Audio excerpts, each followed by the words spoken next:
শুভ দুপুর বন্ধুরা। তো দেখো আমার রান্নাবান্না কমপ্লিট হয়ে গেছে। আজকে হলো রবিবার, তো রবিবারের স্পেশাল মেনু আছে আজকে। তো চলো তোমাদের সাথে শেয়ার করি কি রান্না করেছি। এই যে এখানে দেখো ভাত আছে, একদম গরম গরম ধোয়া উঠছে ভাত। আর এখানে আছে, এটা হলো ধনেপাতার পকোড়া। আর এখানে আছে কুমড়ি আর ধনেপাতার পকোড়া।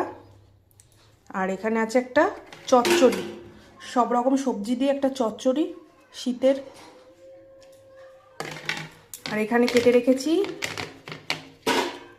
স্যালাড, শসা পেঁয়াজ স্যালাড কেটে রেখেছি। আর এই যে আজকে স্পেশাল ডিশ, এই যে মাটন। আজকের স্পেশাল রবিবার, এই যে মাটনের ঝোল। এই দেখো, আসলে আমার ছেলে না মুরগির মাংসটা একদম খেতে চায় না, ওর জন্যই আনা। এই যে রেয়াজি পিস, এই যে বড় বড় আলু দিয়ে মাটন। আজকে আমাদের এটাই মেনু। কেমন লাগলো জানিও সবাইকে। টাটা।